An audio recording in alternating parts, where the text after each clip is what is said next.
Welcome back. So let's continue to talk about atomic clocks.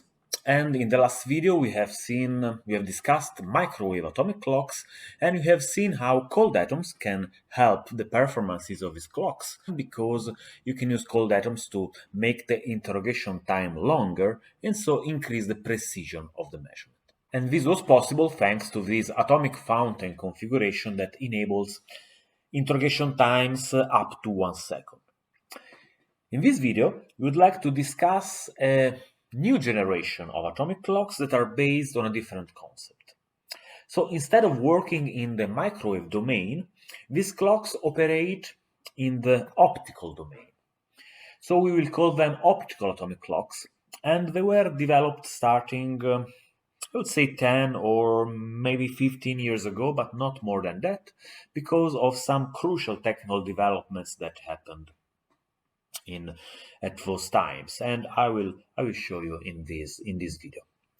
So the main concept of these clocks is very similar to microwave clocks, but the difference is in the kind of atomic transition and in the kind of electromagnetic wave that is used.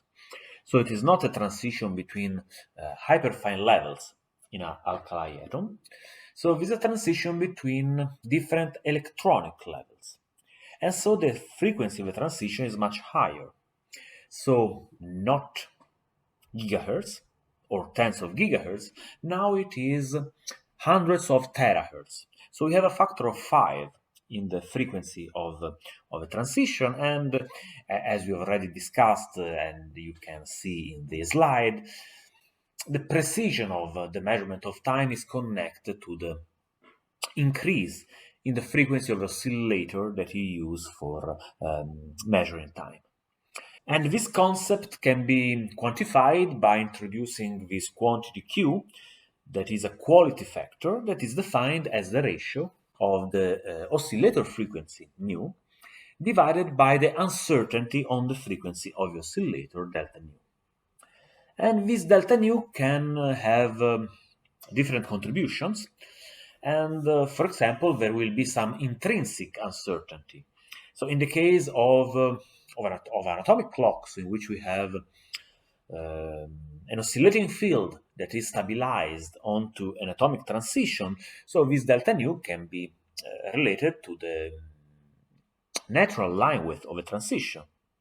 Or in other cases, as we have seen in the case of the microwave transitions, the limit can be an instrumental limit. For example, the interrogation time. So we have seen in the last video that this delta nu is given by the inverse of the interrogation time, that is typically on the order of 1 second at most, and so we can define an effective quality factor, which is given by the product of interrogation time times the oscillator frequency. And so, for a microwave transition, so we are limited to 1 second in capital T, nu is on the order of 10 gigahertz, and so this quality factor is on the order of 10 to the 10. And so we have seen that, yes, we cannot do much better than 1 second, at least on Earth, because we have gravity, and so the atoms will fall down in the atomic fountain, and so even if we make a 10-meter atomic fountain, we would only gain a factor 3 on this quality factor. And so we are stuck, also considering the fact that cesium, so this 9.2 gigahertz, is the atom, is the alkali atom with the largest hyperfine separation, so we cannot gain in the transition frequency as well. This is why optical clocks are now realized. Because in optical clocks, of course, you gain 5 orders in magnitude in the oscillator frequency. So this nu now is on the order of 10 to the 15 Hertz. And so, provided that the uncertainty on the oscillator can be kept at the same level as in the case of a microwave transition, which is not easy at all, but we can do it, and I will show you in the remaining part of this video, we can get a quality factor of 10 to the 15. So 5 orders of magnitude of improvement with respect to microwave atomic clocks. And indeed, in the last 10 years, we have seen a huge development of these optical clocks that nowadays are much, much better performing than microwave clocks. You see here this graph with uncertainty that here is a combination of precision and accuracy of microwave clocks and optical clocks as a function of time. And so you can see here that in both the cases we have a kind of Moore's law. Moore's law is that law that tells you, that empirical law that tells you that the performances of computers will increase exponentially in time. And so you have the same here. So look at the log scale on the vertical axis. But you also see here that the time constant is much better in the case of optical clocks. So the curve is much steeper, and so you can see that nowadays, so the last point is in 2016-17. So the fractional uncertainty of these clocks reaches the level of 10 to minus 18. That is about 2 orders of magnitude better than what we can do with the best microwave clocks. And so this is why the meteorological institutes, so the committees at a worldwide level, are now seriously considering to change the definition of a second, of a unit of time, in terms not of the microwave transition in cesium, but in terms of an electronic transition in a different atom. And so now the point is to choose the proper atom on which to base the new standard of time. And before discussing what the candidates are, let me make a list of very important points that need to be addressed when you switch from the microwave to the optical domain. So what do you need if you want to realize an atomic clock working with optical transitions at these levels of precision and accuracy? First, you want to have a good optical transition. These optical transitions need to be narrow in such a way that the quality factor is not limited by the quality of the transition that you choose, but only by the interrogation time. So you want the natural line width to be smaller than 1 Hertz. And we will see just in a moment how to do that. So you need these ultra-narrow optical transitions, and then you need a tool to probe them with enough precision. So you want a stable oscillator, because if your laser not stable enough, so if the frequency jitters in time too fast, it's not possible to stabilize this laser onto this atomic transition. So you need a very pure monochromatic laser. Then, remember the scheme of atomic clock that I showed you in the last video. If you want to use a clock, you need to count the oscillations of the oscillator. And so you need an instrument that allows to do that for optical radiation. So remember, now these oscillations are not in the electronic domain. So these are not gigahertz. These are hundreds of terahertz. There is no electronic system that can count these very fast oscillations. So we need to develop some method to do that. And then at the end, we have also the problem of accuracy. And so we need to control systematic effects, and in particular, when you switch from microwave to optical, you have all the Doppler effect, recoil that will affect the measurement. So there are a lot of things that complicate the physics. And so in the last 15 years, these improvement in the performances of atomic clocks was made possible by a lot of technological developments. So this kind of physics is strictly connected with an increase in the technical possibilities, in the technology that is used for realizing these devices. So now let me go step by step in this list of questions, and let's start with the ultra-narrow optical transition. So what are the atoms that we have to choose if we want to realize an optical clock? Are alkali atoms good or not? Should we think to some different atoms? And now, since you have followed this course, and in particular the first lectures of this course, you know the answer. So you know which is a class of atoms that you can use to realize these optical clocks. And these atoms are two electron atoms. So we reviewed two electron atoms in the third lecture of this course, and in particular we discussed some of their main properties, and in particular the fact that they possess very narrow transitions. So these intercombination transitions that connect states with different S quantum numbers. So very briefly, because we already discussed that, I remind you that in two electron atoms, such as alkaline earth atoms, so beryllium, magnesium, calcium, strontium, barium, or transition metal elements such as mercury, or lanthanide elements such as ytterbium, you have one particular transition that is very, very, very narrow.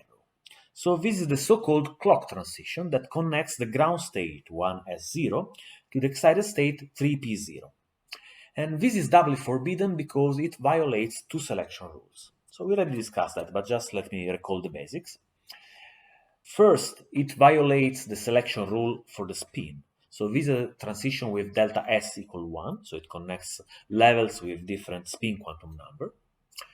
And then, second, it violates angular momentum conservation because it connects a state with j equals 0 to a state with j equals 0. And so these two states cannot be coupled by the absorption or emission of a photon that has a spin equal to 1. And we have discussed, however, that you can induce and observe this transition, and this happens because these quantum numbers that we use to label these states are not well defined. And so you have different state mixing processes because of fine structure interaction and hyperfine structure interaction that first mix this triplet P0 state with a triplet P1 state because of hyperfine mixing. Then, because of fine structure mixing, you have a mixing of a triplet P1 with a 1P1, and so at the end, it comes out that this state that we call 3P0, between double quotes, has a very small admixture of this state 1P1. And so this very small admixture is what causes a finite matrix element for the transition from the 1s0 to the 3p0. And because this state mixing is very small, so the line width of this transition is also very, very small. It is much smaller than 1 Hertz. So this is what we need. So we need a transition in which the matrix element is different from 0 because you want to excite this transition. But at the same time, you want this transition to be very weak. So you want the line width not to limit the precision of a measurement. So you want this gamma not to be the final limit of your spectroscopy. And this is perfect. So you have an optical transition, hundreds of terahertz, with a natural definition of the energy that is on the order of 10 to the 18 because of this gamma value. Okay, so we know which atoms to work with. Strontium, ytterbium are the most common choices for these experiments. So we have addressed this point. And now let's go through the remaining points. And the next point in the list regards the laser spectral purity. And what do I mean by that? I mean the following. So these optical clock transitions are very nice because they provide a very good quality atomic frequency reference. But if we want to take advantage of their quality, we need to probe them with a good oscillator. Why? So I will use the whiteboard to show you what I mean. We want to measure the spectrum of this ultra-narrow optical transition that has a line width of just a few millihertz. And suppose that this is the theoretical spectrum. So what I would obtain if I had a perfectly monochromatic wave to probe this transition. But if I have a laser that has some line width, what I would measure is something different. So in general, I would measure an experimental spectrum that is broadened by the laser spectrum, and the experimental spectrum can be written in terms of a convolution integral of a theoretical line shape with a laser spectrum. And so you don't want to spoil the narrow character of a transition with a laser that is too broad. For instance, if you aim at an interrogation time, a coherent interrogation time of 1 second, we don't want this experimental spectrum to be larger than 1 Hertz. So we want our laser to have a line width that is smaller than this quantity, smaller than 1 Hertz. And this is not the case usually. So if you consider commercial lasers, so you can get everything basically. If you take a laser pointer, very easily the line width can be on the order of gigahertz or tens of gigahertz. So many orders of magnitude distant from what you want to achieve. Of course, these are very cheap lasers, not suited for spectroscopy, for scientific applications. Of course, for atomic spectroscopy, you buy better lasers. And for instance, you can buy diode lasers in extended cavity. And these are the same lasers that are using in these days in the atomic physics lab to probe the structure of rubidium. And so, of course, they cost more, so not 10 euros, but thousands of euros if you consider the complete package of the different controllers to scan the frequency of these lasers. And you get better line widths. If for a good laser, for a good diode laser in extended cavity, you can get a line width on the order of 100 of kilohertz. Still, it is very far from what we want to get. You can buy narrower lasers. For example, there are fiber lasers that have a spectrum of just a few kilohertz, but it's difficult to find something that is below 1 kilohertz commercially available. So you need to work in order to realize a laser with a smaller line width. And in particular, there are some techniques for doing that have become popular in the last few years, and they rely on the stabilization of a laser on a frequency reference that is provided by a very stable Fabry-Perot cavity. This is the scheme that you use. So you have the lasers that you want to stabilize in frequency, and you send the light of this laser onto a Fabry-Perot cavity. So you have studied Fabry-Perot cavities in the atomic physics lab course, and so they are objects made by two mirrors that are partially reflective, and so you can get a multiple reflection inside the cavity, and so you will have the interference of the different waves which are reflected by the mirrors, and then you will have some interference in the transmitted light. And so the spectrum typically is something like this. So this will be the intensity that is detected by the detector as a function of the frequency. And so you will get these peaks. And these transmission peaks are separated in frequency. And let me refer now to not to an angular frequency, but to a new frequency. So without the 2 pi factor. And this quantity that I've called FSR is the free spectral range of a cavity. In the case of a Fabry-Perot cavity, this is given just by c divided by 2L, where L is the length of a cavity and c is the speed of light. While the width of these transmission peaks is related to the reflectivity of the mirrors.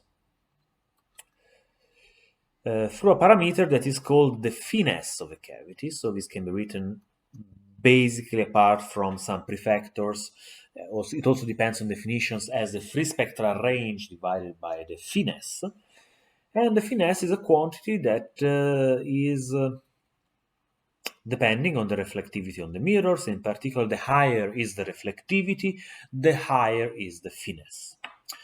So if you have a very reflective mirrors, so this means that you have a lot of partial reflections inside the interferometer before light escapes from the cavity, and so this means that the resonance condition of a cavity needs to be more precise, and so the width of these peaks decreases. So I assume that you have studied all of these in the lab course. And of course, a Fabry-Perot cavity is a frequency reference for the laser. So suppose that L does not change in time. So suppose that this Fabry-Perot cavity is perfect, is monolithic, it does not vibrate, does not thermally expand. So suppose that L is a constant. If L is a constant, the position of these peaks will not change in time. And so it is possible to stabilize the laser to one of these peaks. In which way? There are several experimental methods which I will not enter in any detail. Just let me tell you that it is possible by some proper modulation of the light of the laser to get a signal from the detector that is well suited for an active stabilization, and also in this case you will have some feedback loop with some, of course, electronics that processes the signal from the photodiode, and it will also demodulate it by some electronic means, but let's not think about this complexity, just the block diagram of this setup. So this signal then will be sent to the laser with a feedback in such a way that the laser can adjust its frequency to match the resonance condition. And so this signal, for example, if you have a diode laser, it can be sent to the current of a diode or to the temperature of the cavity in which the diode is placed. So you will have some actuator or to the piezo that finally controls the extended cavity of a laser. So there are several possible ways to change the frequency of a laser in a controlled way. So when you close the loop, if you are very good in doing that, so your laser can be stabilized to these frequency peaks. And it's done. So if L does not change in time, and so if your laser is locked onto the Fabry-Perot cavity, the frequency of the laser will be perfectly defined. And of course, this is true only in the ideal world. So in the real world, you will have many different sources of fluctuations and of noise, and you have to do your best to fight against this. How should this Fabry-Perot cavity be made? You want it to have a very high finesse, because you want these frequency references to be well defined. And so typically for a cavity that is used for these applications, the finesse can be on the order of 10 to the 5. So this means that you have 10 to the 5 reflections inside the cavity before light comes out. But most importantly, and this is really a crucial point, you want the length of a cavity to be stable.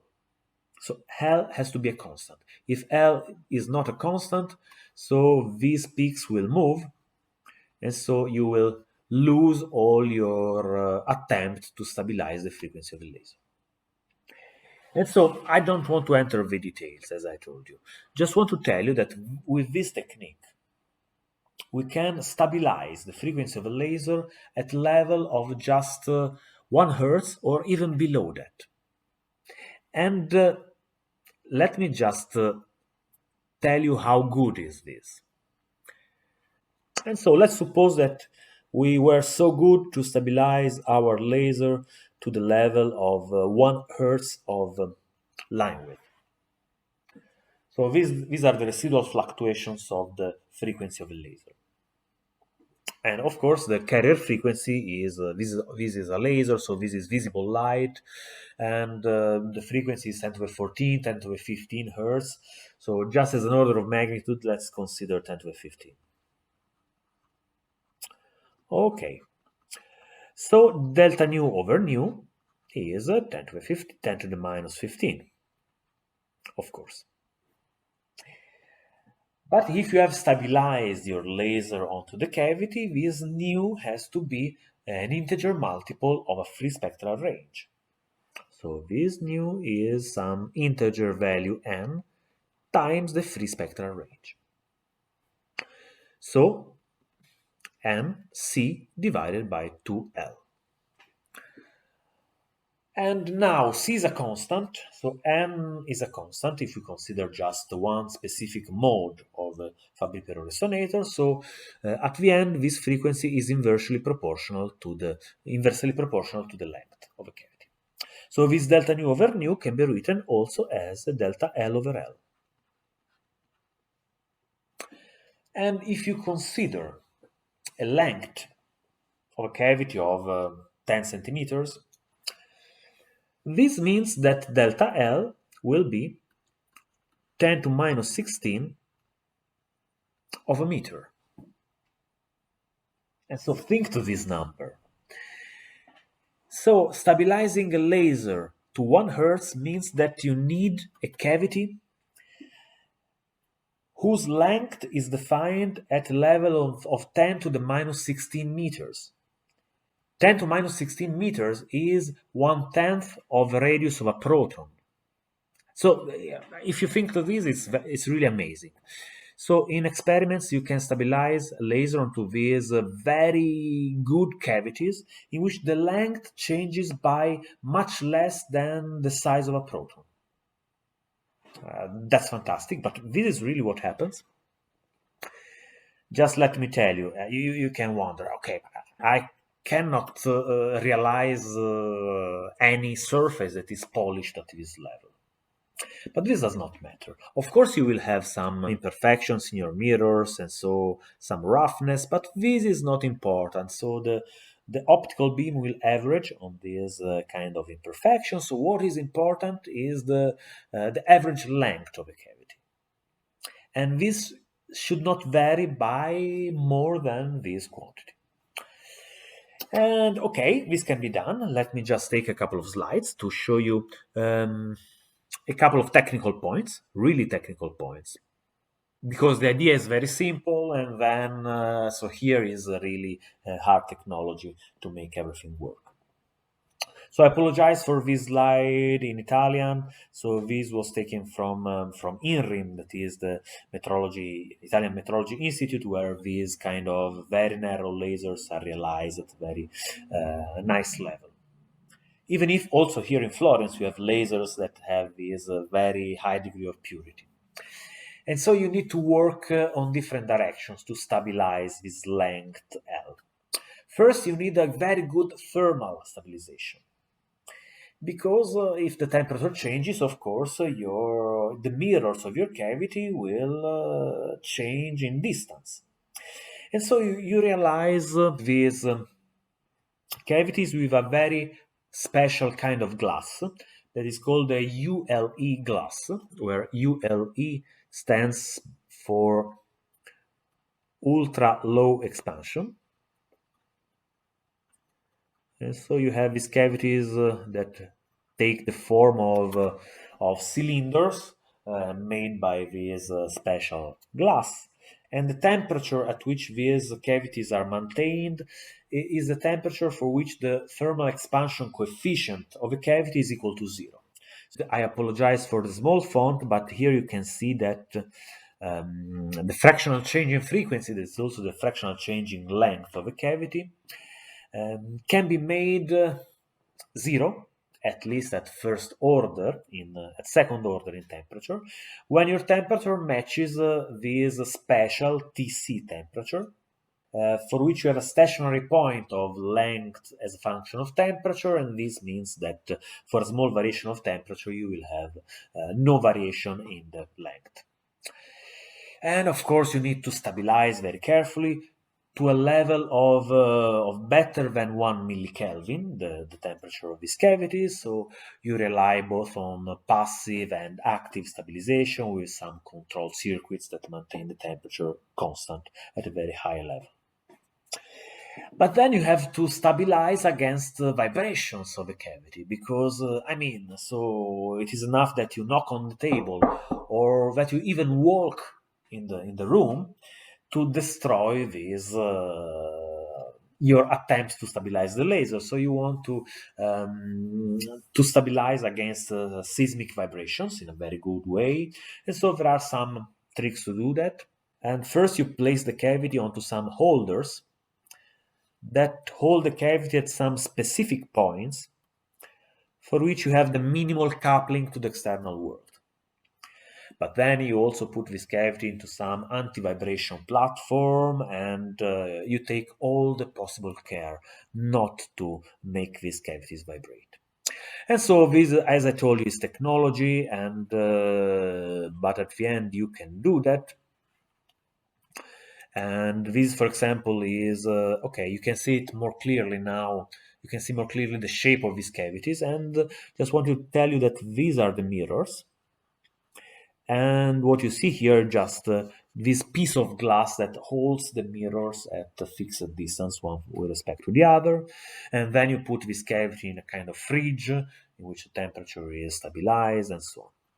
At the end, you can get spectra like this. So this is the spectrum that is obtained by taking two lasers, which are stabilized with these techniques, and you look at the interference of these two lasers as a function of time. You make a spectrum of this interference, and you can see that the line width is just 3 Hz. So these are very, very good monochromatic lasers for these optical clocks applications. And what is the limit? At these levels, you need to realize that the piece of glass that you use to stabilize your laser is not a solid. So this glass seems a solid, but you know it is not. It is a fluid. It is a fluid with a very large viscosity. And so in time, this piece of glass will deform, so will change its length, and you can measure that. So what you see here is the measurement of the drift of the resonance frequency of a Fabry-Perot resonator as a function of time during more than 1 year, and you see that this ULE cavity has a frequency that changes in a monotonic way. So this change is not due to imperfect stabilization, so this is really due to the aging of your glass that is not a solid. And so you can do it also with ceramic, and with ceramic it is a little better.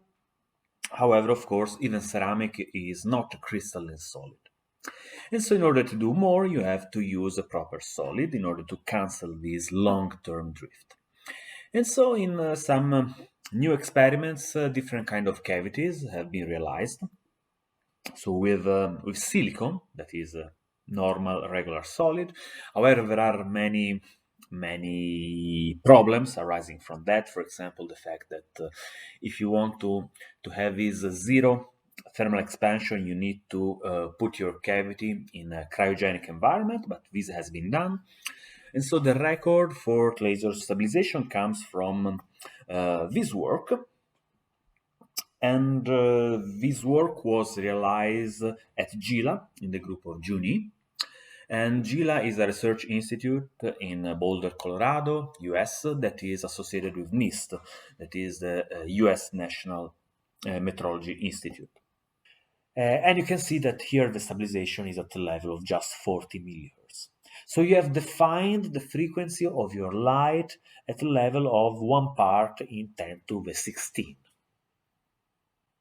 Then the spectroscopy, so the rest of work to make an optical clock, is a work to make this very good oscillator to oscillate at a very specific frequency. So with a cavity, you have narrowed the spectrum of a laser, but now you want the frequency to match the frequency of the atom. And so now the atomic part starts. And before discussing the atomic part. That will be the last part of this lecture, and where atomic physics will be important and laser cooling will be important. Let me just tell you a last point that is, I think, interesting and also connected to the possibility of realizing these optical clocks. We have seen that in a clock, one crucial element is the counter. So you need to count the oscillations of the oscillator. So how can you count the oscillations of light, since you have an oscillation at 10 to the 15 hertz? And you cannot use any electronic device for doing that, because there is no electronics that has a speed of hundreds of terahertz. So you need to use a different instrument that is not based on electronics, or not only based on electronics. This instrument is called an optical frequency comb. And this is why today I'm wearing this oversized t-shirt that I took at some conference, because what you see here is the explanation of this optical frequency comb. So before showing that on the t-shirt, I would like to give you the basics, the fundamentals of optical frequency combs in the following slide. And in a nutshell, an optical frequency comb is an instrument that takes a fast oscillation, so 10 to the 15 hertz, an optical frequency, and converts it to a much slower oscillation, so 10 to the 9 hertz, in the radio frequency or microwave range. So an optical frequency comb makes the work of these two gears. So it's kind of clockwork that you use for converting one frequency to a frequency in a different range. But these two frequencies are linked one to each other. And what you see here is an early attempt of doing that. So this was a device that was realized in the 90s in Munich at Max Planck Institute for quantum optics. And this was really a huge machine that, starting from cesium frequency standard and using many different steps of frequency multiplication. So by using either some mixers for mixing these microwaves to higher and higher value, and then at some point passing to some far infrared frequency generation device, and then at the end to some lasers. So you can see here some CO2 lasers, then helium neon, and so on. At the end, the frequency of helium neon was referred in absolute value to the frequency of cesium. So this was very complicated device. So it was really huge. So it occupied several different lab rooms, and also several PhD students were required to run the machine and make sure that everything worked. But then, in 2001, the invention of the optical frequency comb came. And so an optical frequency comb is a device that stays on a very small optical table, so just like this. And so it was invented by Ted Ensch, that was also professor at that time in Florence, when he devised this idea of the optical frequency comb, and then also John Hall gave contributions for that, and they took the Nobel Prize in 2005 for their contribution to the development of laser-based precision spectroscopy, including the optical frequency comb technique. And so the optical frequency comb is based on this laser. This laser is not that kind of lasers that we have considered so far in this course. So it is not a CW laser, continuous wave laser, as what you usually use in spectroscopy. It is a pulsed laser.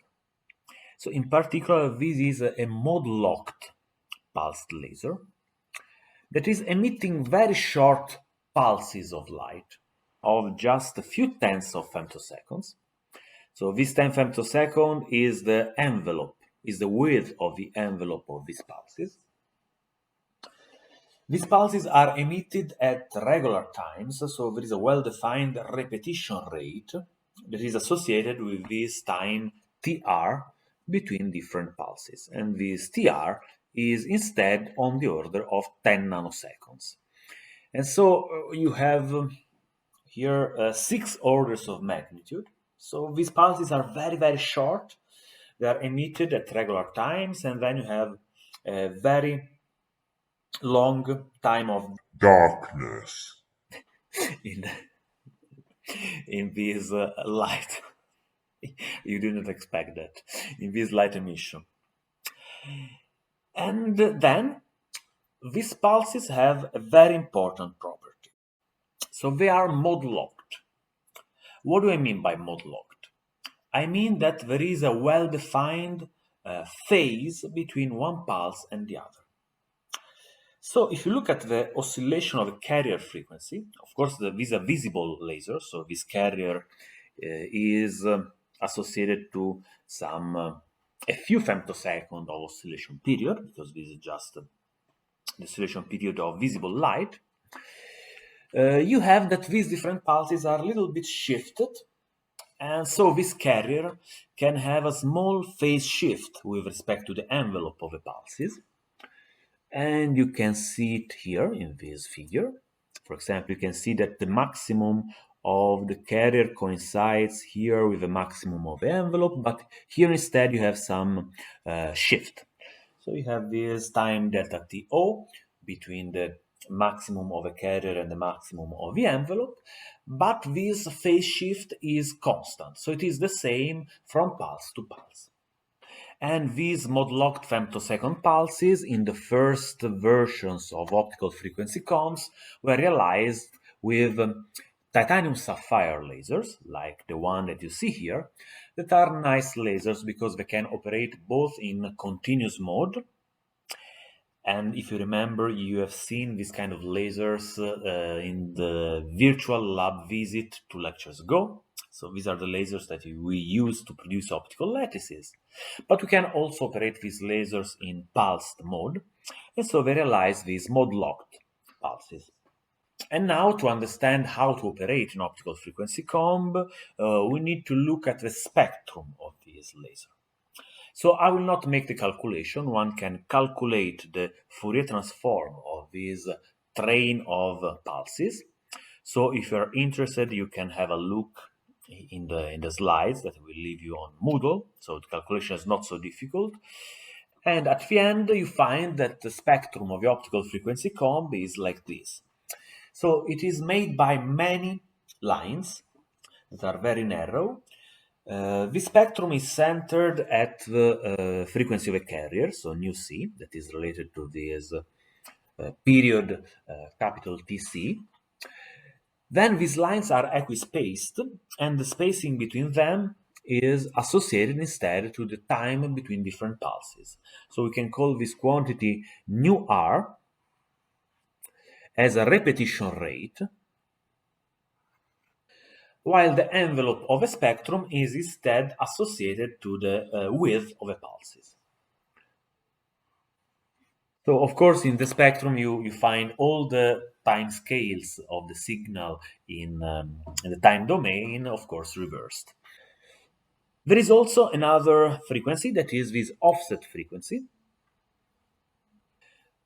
which is instead related to this quantity delta TO that characterize the phase difference between different pulses. So the nice thing about this spectrum is the fact that if you know these two frequencies, the offset frequency and the repetition rate, that usually are both in the radio frequency or microwave range, because this repetition time is on the order of just nanoseconds or tens of nanoseconds. So this means that this repetition rate frequency is on the order of 100 megahertz or gigahertz. So it is a frequency range in which it can be easily counted by an electronic device, and so the offset frequency is also in the same range. So if you know this J, you know the absolute frequency of each of the modes of a comb with a very good precision, because these frequencies can be measured with the precision that you want. And so you have a kind of ruler for frequencies that you can use to measure the frequency of whatever laser you want.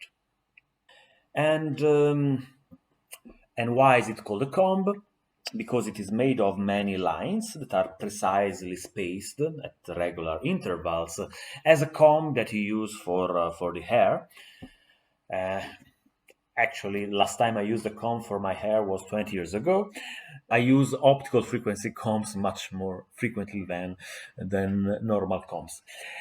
And by the way, speaking of hair, I would like to show you again this artistic representation of an optical frequency comb that I'm going also to use for explaining how to operate a frequency comb. And let me stress, maybe I can up a little bit, and let me stress that here you see the different lines of the comb that extends from the infrared to the ultraviolet. And this is actually a very important point for the operation of an optical frequency comb. And if we look again at this scheme, you see in the last graph, in the bottom, this broadened comb. So I'm skipping now all the physics here, but usually in order to operate this comb, you take your pulsed laser and then you perform some tricks in order to broaden the spectrum. So in order to have many more lines as possible by using some particular nonlinear optical fibers, in such a way that the resulting spectrum of the optical fiber comb, as you can see in this plot, extends from red to violet. So it covers the whole visible spectrum, and in particular it covers an optical octave. What is an octave? In music, an octave is that interval of frequency that goes from the frequency of one note, of one tone, to twice the frequency of that tone. So it goes from omega to 2 omega.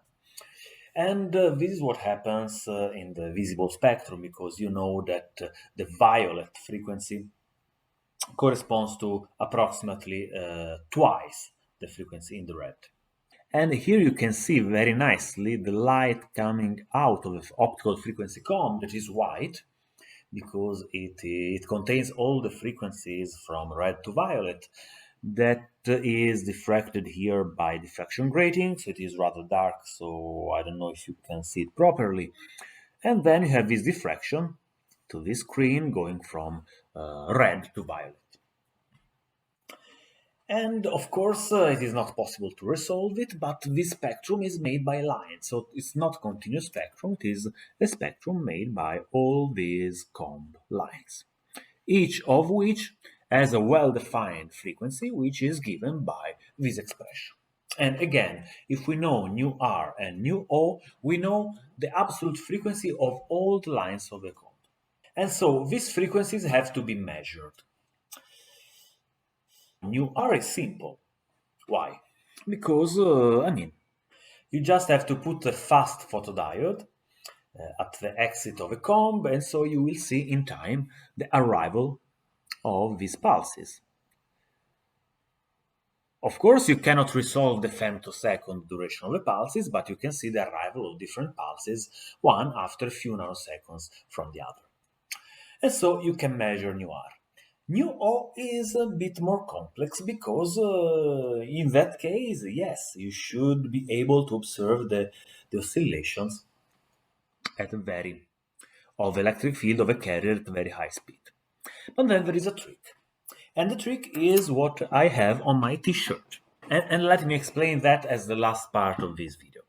So, this is our nice optical frequency comb that is broadened in order to cover all the spectrum from red to violet. So, what do you do now? You take the red part of the spectrum and you send it to a nonlinear crystal. In this nonlinear crystal, you have second harmonic generation. And so your red light becomes a violet light. Then, you take the violet part of the spectrum and you superimpose to the red part that has been frequency doubled in this nonlinear crystal. And then you put a photodiode here and you observe the beating between these two frequencies. And so now I come closer. What is this? This is NFR plus FO. So this is the frequency of one mode in the red part of a comb with index n. So this is the frequency of the nth mode of a comb that is doubled in this nonlinear crystal. And so this is the frequency of this light. And then this is the frequency of the violet part of the spectrum, so that corresponds to the mode 2n times FR plus FO. And so if you evaluate this expression, at the end you see that NFR simplifies, and so the difference in frequencies between this light and this light is just 2FO minus FO, that is FO. So if you do this trick, you take the red part, you frequency double, and you beat it with the violet part, at the end you see an oscillation at the offset frequency, FO. So you put a photodiode here, then a spectrum analyzer, and so you can measure this FO value. And so at this point, you know FR, you know FO, you know all the frequencies of all the lines in your optical frequency comb. And so now you can measure the frequency of a laser, whatever laser you want. You can count the oscillations of light. And this is the last slide of this video. So suppose that you have a laser that is emitting light at a frequency nu L, and that we want to perform an absolute measurement of this frequency with an optical frequency comb. In the optical frequency comb, we know the frequency of all these modes, because this depends on the repetition frequency and on the offset frequency that we know how to measure. So what is missing is the measurement of the distance of the frequency of a laser from the modes of a comb. So in particular, there will be a mode that is indicated here as nu n, that is the closest mode to the frequency of a laser, nu L. And so at this point, you make something similar to what I have shown on the t-shirt. So you take these two laser lights, the laser and the comb, you superimpose on a beam splitter, and then on the photodiode, on a photodetector, you look at the bit note of these two lasers. So I was rather fast before, and so I hope that you have studied this concept of bit note that can be measured on a photodiode in other courses, but the idea is very simple. So, I mean, if you have some oscillation at frequency nu L and an oscillation at frequency nu N, then the photodiode has a kind of nonlinear behavior with the fields. Because, of course, you have an electric field which is the sum of, let's suppose they have the same amplitude, of e to the I 2 pi nu Lt plus e to the I 2 pi nu Nt. But then a photodiode measures an intensity, so the intensity is the square of the electric field. And so in the square of electric field, you will find the mixing terms. And in particular, the lowest frequency component of this signal will have a frequency nu L minus nu N that you can measure on an oscilloscope or a spectrum analyzer. And so in this way, you can measure the distance in frequency between your laser and the closest mode of a frequency comb. But since you know the frequency of this mode, nu N, you know the frequency of your laser. And in particular, N can be measured with a rough estimate of the wavelength, just with a normal wave meter that can give you some not precise, but precise enough to determine the number N measurement of the optical frequency of a laser.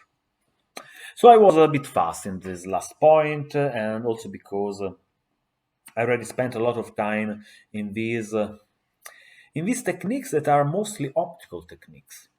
So in this video we have discussed mostly about lasers, so ultra-narrow lasers, and also this optical frequency comb, that is a very advanced laser-based tool to measure frequencies.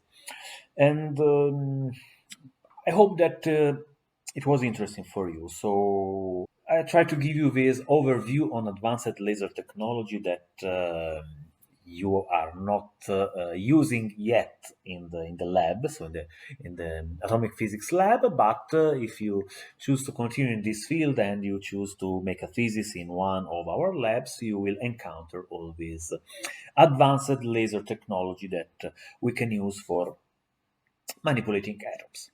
And let's close here. There is one remaining part of this lecture on optical atomic clocks because we miss the atomic part. So the next video will be devoted entirely to atoms, and so in particular to the last point in the list that remains to be addressed.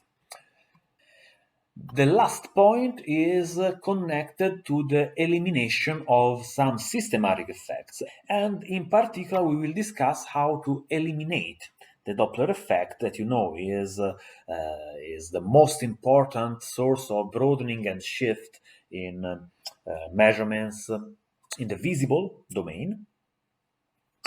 And here cold atoms will be important, and you will see that also in this case optical lattices will offer an important help to do that. Okay, so let's meet for the next video for the conclusion of this lecture on atomic clocks. See you.